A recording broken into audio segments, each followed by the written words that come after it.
Chers spéculateurs, bonjour et me voici revenu à l'île Maurice dans des bonnes conditions pour mieux travailler. Donc c'est reparti pour les articles toutes les 2 semaines. Je vais vous republier un article sur le blog, cette vidéo avec un petit peu plus de qualité et de contenu. Donc cette semaine, ce qui s'est passé, c'est qu'on a eu l'invalidation du signal de hausse sur le Nasdaq. Donc je vais vous expliquer tout ça dans la vidéo.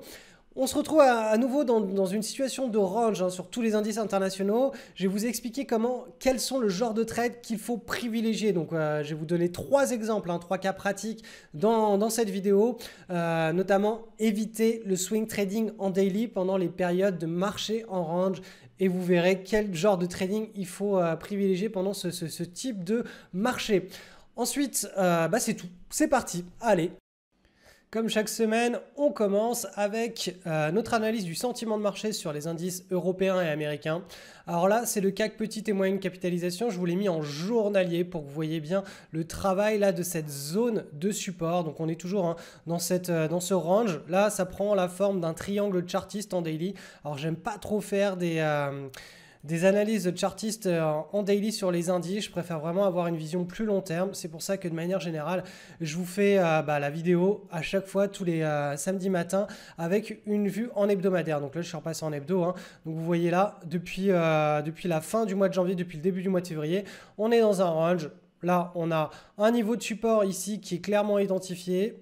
Voilà, ici, un niveau de résistance. Donc là, pour le moment, on évolue entre les deux bornes. Si on casse par le bas, ce qui n'est pas le cas actuellement, on est toujours entre ces deux bornes. Et en journalier, on a ce qu'on appelle ici un potentiel point d'inflexion avec ce doji ici. Donc très probablement un rebond qui continuera l'état de consolidation et de range sur cet indice. En tout cas, voilà, rien n'a changé depuis la semaine dernière. Dans un range, on vise toujours le rebond à partir du support et quand on est sur la zone de résistance, on vise simplement le dégonflement de la tendance intra-range. Ensuite, on va passer sur le CAC avec dividendes bruts réinvestis. C'est exactement le même constat. On est dans un range, on a la résistance qui est clairement identifiée ici dans cette zone-là, la zone de support qui est clairement identifiée. Tant que la zone de support ne casse pas, on reste toujours dans cet état de consolidation, de forte volatilité. Donc là, ça peut rebondir beaucoup plus haut. Là, si on rebondit à partir de maintenant, on peut aller chercher beaucoup plus haut. Ça ne voudra pas dire qu'on entre dans un nouveau marché haussier. Le nouveau marché haussier, on ne peut l'avoir que si les cours repartent sur un nouveau plus haut historique. C'est-à-dire que il faut qu'on dépasse cette zone-là. Et là, pour le moment, on en est très loin. Et les cours ne sont pas mûrs. Les investisseurs là sont en train de digérer tout simplement le gros marché haussier qu'on a eu entre mi-2016 et début 2018. Donc là, en principe, pour les prochains mois, sur l'Europe, ça reste beaucoup plus mitigé. Ce n'est pas pour autant qu'on n'aura pas les opportunités. Mais voilà, ça ne va pas être la folie des opportunités, on va dire. Ensuite, sur le DAX, la situation est identique. On a cette zone de support qui est clairement identifiée. Tant que ça ne casse pas, on ne sera pas dans une correction forte, ou en tout cas, on n'attaquera pas un marché baissier, un bear market. Un marché baissier, ça peut durer de 6 mois à 18 mois. En moyenne, les bear markets, ils se situent entre 6 mois, 12 mois et 18 mois. Il y a 3 échelles de temps, trois types de bear market. Là, on peut potentiellement se lancer dans un marché baissier qui dure 6 mois et qui nous permet d'aller retracer jusqu'ici. Et si cela devait arriver, c'est une très bonne chose puisqu'on aurait une énorme purge et derrière on aurait des nouvelles opportunités absolument exceptionnelles puisque c'est toujours après les marchés baissiers qu'on a les plus belles opportunités sur les marchés financiers. C'est-à-dire que quand on commence à entrer sur des trades et qu'on log des trades gratuits à la chaîne, et bien ces trades gratuits nous proposent des accidents positifs de richesse qui sont hors du commun, qui sont absolument hors normes. C'est-à-dire qu'un accident positif de richesse qui est enregistré sur les opportunités que l'on va prendre ici n'aura rien à voir avec des opportunités qu'on a détectées avec nos screeners sur cette zone-là. L'espérance de gain ici, là, elle est vraiment énorme par rapport à l'espérance de gain ici. De la même manière que la plupart des trades vont être facilement gratuits ici, vont être facilement neutralisés, alors qu'en fin de cycle, ça va être un petit peu plus difficile. Le marché sera plus poussif, il aura plus de difficultés à avoir de la force pour atteindre notre R1 et transformer notre trade en trade gratuit et ensuite déclencher un accident positif de richesse, c'est-à-dire une grosse tendance. On va maintenant passer sur le marché américain. Regardez le Nasdaq. Hop, on a eu un échec ici. Donc là, potentiellement, on entrait dans un nouveau bull market. Et c'est pour ça, encore une fois, qu'il est très important de faire cette analyse des indices du sentiment de marché sur différentes places boursières, sur l'Europe et les États-Unis, de manière à, quand on a un signal comme on a eu là, je vous l'ai bien expliqué au cours des 2 dernières semaines, il faut que ce signal il soit validé sur les autres indices pour appuyer cet état, ce sentiment de marché qui là été... Ce signal technique nous dit on repart dans un bull market sur le Nasdaq. Est-ce que sur les autres indices internationaux on a eu ce genre de signal? Absolument pas. Sur tous les autres indices boursiers on était en état de range. Donc là il faut être, quand on a ce genre de situation, c'est-à-dire un signal lancé sur un seul indice et pas sur les autres, il faut être extrêmement prudent vis-à-vis de ce signal. Et là vous voyez que hop ça s'est retourné. On a invalidé le signal et on repart dans une situation de range qui est la logique de ce qui se passe sur les marchés à travers le monde. Vous allez voir sur le SP500, c'est exactement pareil que sur les indices européens. Donc voilà, le SP500, on est dans une situation de range. Donc voilà, pour le moment, on est toujours dans une situation attentiste, privilégier vraiment les trades, c'est-à-dire les opportunités qui sont absolument magnifique, moi j'appelle ça des Miss Monde, idéalement avec une news dessus, faites du trade de news dans les périodes de range comme ça, c'est surtout les trades de news qui sont les plus pertinents. Pourquoi? Parce que le comportement de prix de l'action est influencé directement par ce qu'on appelle un catalyseur microéconomique. C'est dit avec moins de manière moins pompeuse, c'est simplement une news qui est en rapport avec l'entreprise, qui est en rapport direct avec l'entreprise, par exemple une publication de résultats, un nouveau contrat qui est signé, je ne sais pas moi, un nouveau produit qui est sorti, un nouveau service, un nouveau manager qui vient relever l'entreprise. Bref, une news qui concerne directement l'entreprise, quand elle déclenche un breakout d'une belle pattern, il y a beaucoup plus de probabilité pour que le R1 soit atteint et qu'on ait une belle tendance derrière qu'un trade classique. C'est-à-dire que quand on est dans un état de range sur les marchés financiers, vraiment les news sont un catalyseur suffisamment fort pour générer des trades gratuits et générer des trades qui derrière vont engranger, vont dessiner des belles tendances haussières. Ce qui n'est pas forcément le cas sur des belles patterns mais qui n'ont pas de news sur le breakout. Donc voilà, ça c'est privilégier ce genre d'opportunités pendant le marché en range. Et s'il n'y a pas de news sur le breakout, vous pouvez vous permettre de prendre le trade. Mais encore une fois, il faut vraiment que la pattern soit très belle, que le comportement historique de l'action soit magnifique et surtout que votre money management soit en conséquence. Je le répète tout le temps, c'est le but de cette partie de la vidéo du samedi, mais si on analyse les indices, là, ce n'est pas pour trader les indices, ça ne nous intéresse pas. Nous, on n'est pas là pour trader les indices. On est simplement là pour se faire pour comprendre quel est le sentiment de marché et du coup, quel est le money management que l'on va utiliser. Est-ce que l'on va trader avec un risque par trade de 0,5% ou de 1%, de 0,5% ou de 0,7%? Chacun a son propre money management, a son propre risque par trade. On est tous différents en fonction de la taille de notre capital, de notre tolérance au risque, de notre aversion au risque. On va utiliser un risque par trade qui est différent, donc une échelle de risque par trade. Après, en fonction de l'état du marché, on va utiliser le bas de notre échelle de risque par trade ou le haut. Quand les marchés nous proposent une situation où les investisseurs sont très agressifs, où ils sont très optimistes, très cupides et où ça lance très très fort des tendances, des belles tendances haussières avec des belles espérances de gains et on obtient des trades gratuits à la chaîne, là on va pouvoir se permettre de trader avec le haut de notre échelle de money management, de risque par trade. Tandis que quand on est dans une situation comme actuellement, où il y a beaucoup de nervosité, c'est ce qui se passe quand les indices sont en range, il y a beaucoup de volatilité, beaucoup de nervosité. Les mouvements ne sont pas directionnels sur les indices et donc sur les actions. Et bien donc tout simplement, il va falloir trader avec le bas de notre échelle de money management. Alors cette semaine, je n'ai pas grand chose à vous présenter sur nos screeners. Donc c'est un deuxième hack pour bien performer en marché en range. C'est privilégier vraiment les patterns en hebdo, les belles patterns en hebdomadaire. Essayez d'éviter le swing trading en daily pendant les phases de marché en range. Sauf si vraiment on est en bas du range et qu'on s'attend à un rebond sur quelques semaines, on peut arriver, sur 2-3 semaines, on peut arriver à avoir des trades gratuits. Mais derrière, l'espérance de gain sera vraiment limitée. Alors qu'en swing trading hebdo, ça nous permet de, le terme c'est on absorbe la mauvaise volatilité des marchés. Pourquoi? Tout simplement parce qu'on a une entrée et un stop qui est beaucoup plus large et on vise des mouvements de marché qui sont beaucoup plus larges et beaucoup plus amples. Et on peut se permettre pendant plusieurs semaines d'encaisser un mouvement qui n'a pas encore atteint le R1 ou qui n'a pas encore touché le stop. Simplement, c'est un trade à risque qui est en portefeuille et on supporte le trade, ça ne pose aucun problème. Donc pour toutes ces raisons, le swing trading hebdo rapporte un petit peu moins que le swing trading daily pendant les belles périodes de marché haussier. Par contre, le swing trading hebdo continue à performer pendant les phases de marché en range, ce qui n'est pas le cas du swing trading daily. En swing trading daily, il n'y a pas grand-chose à faire. Donc là, on a une première action que je vous présente, c'est VIL, donc elle est cotée sur Euronext Paris. Quelles sont les caractéristiques de cette action? Pourquoi je vous la présente? Tout simplement parce qu'on est dans un beau marché haussier. Vous voyez que là, on est passé entre janvier 2015 et maintenant d'une action qui cotait 1,60 € à une action qui cote pratiquement 6 €. Là, on a une belle tendance haussière. On a bien stabilisé les cours. Vous voyez le pivot comme il est bien travaillé.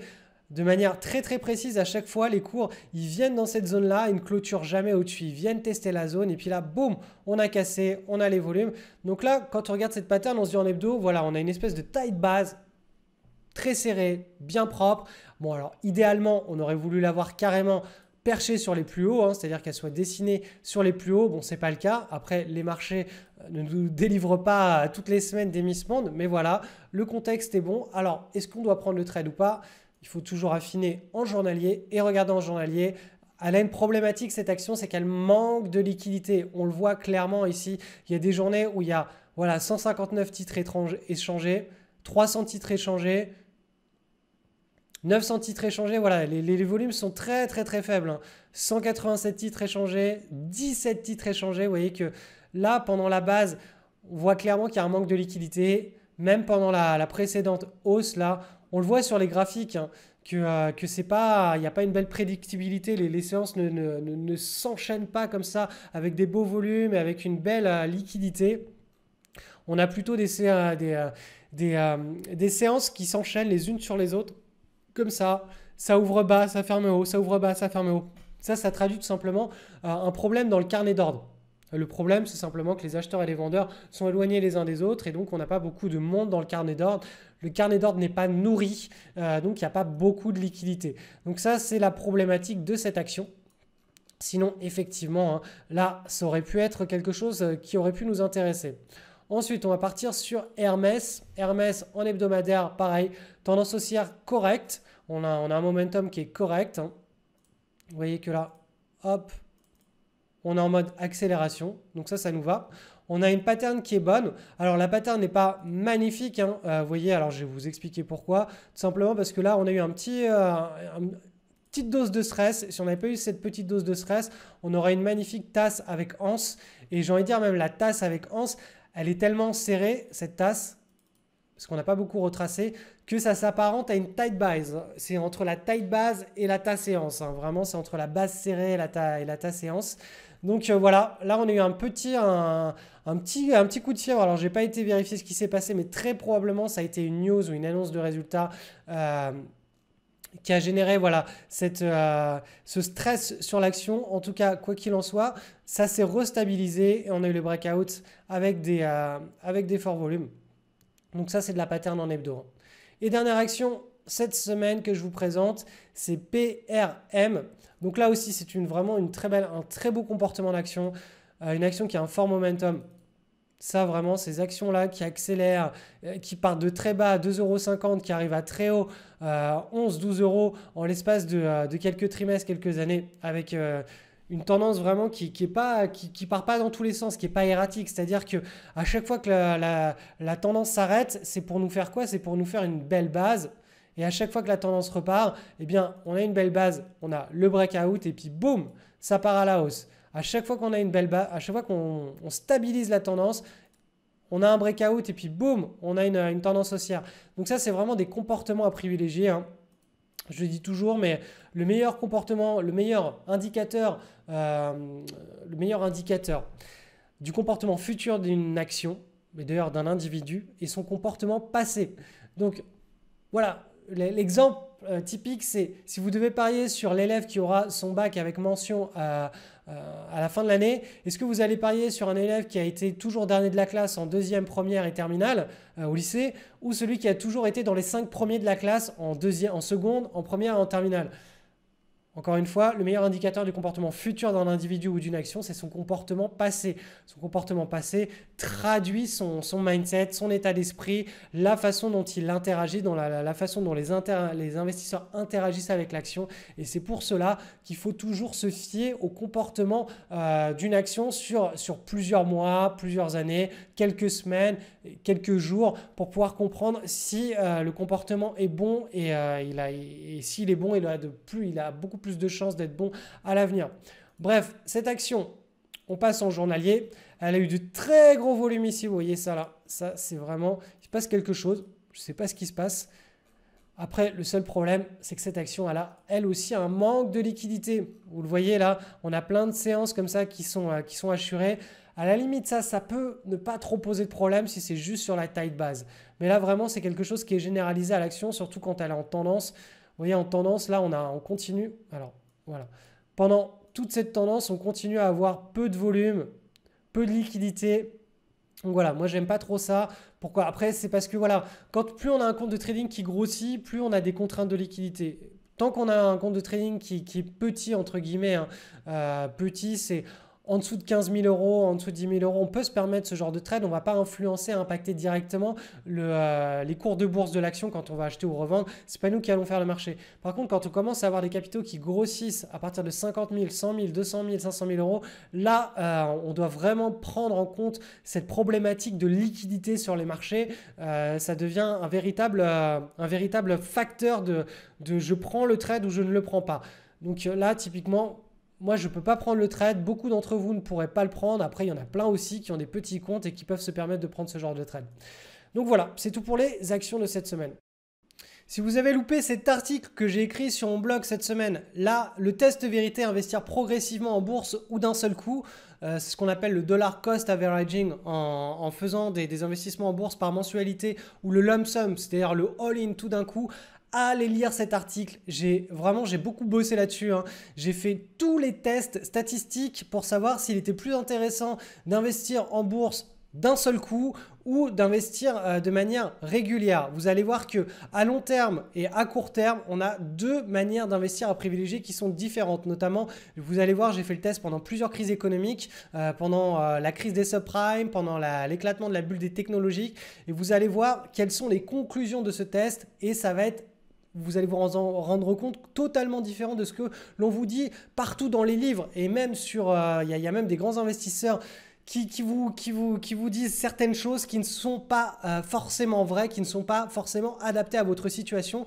Donc typiquement, si vous avez du cash actuellement, c'est-à-dire, je ne sais pas moi, vous avez un livret A, vous avez un code EVI, vous avez un héritage, vous avez revendu un bien immobilier, vous avez de la trésorerie dans votre entreprise. Bref, vous ne savez pas quoi faire de votre cash et vous voulez investir en bourse et vous ne savez pas si vous investissez tout d'un coup ou si vous investissez par mensualité. Eh bien, vraiment, là-dedans, tout est dit. Je vous livre aussi deux stratégies, vous allez voir, deux stratégies boursières et vous allez vous rendre compte que finalement, cette histoire de mensualité, quand on choisit la bonne stratégie boursière, ce n'est plus un véritable problème. Donc voilà, on va comparer l'approche barbare, ce que j'appelle barbare, et l'approche humaine. Vraiment, allez voir cet article. C'est un papier technique qui va vous apprendre beaucoup de choses. Le lien est dans le descriptif de cette vidéo et on se retrouve juste derrière. Et dernière petite chose, si vous voulez me suivre un petit peu dans les coulisses de ma vie de surfeur trader sur Instagram, ça se passe ici. Vous tapez simplement Cédric Froment trader surfeur sur Instagram et là vous allez voir en fait je publie une photo par jour mais c'est surtout dans les stories que ça se passe. Dans les stories je vous raconte un petit peu ma vie. Là actuellement voilà, je reviens du Club Med de Pesé-Valandry. Il faut que je fasse du sport pour reperdre mes kilos, donc je vous explique tout ça, comment je m'y prends, le jeûne intermittent, ce que je mange, etc. Mais de manière générale, il y a tout le lifestyle à l'île Maurice. Donc si ça vous intéresse d'entrer un petit peu dans les coulisses de ce qui se passe dans une vie d'un trader expatrié et qui est complètement fanatique de surf, suivez-moi sur Instagram. Vous allez simplement aller dans le lien qui se trouve sous la vidéo. Il y a le lien pour Instagram ou de me rechercher directement sur Instagram. Je vous souhaite une excellente semaine sur les marchés financiers. On se retrouve bientôt. Et surtout, soyez prudents. On est toujours dans une situation de range sur les indices boursiers.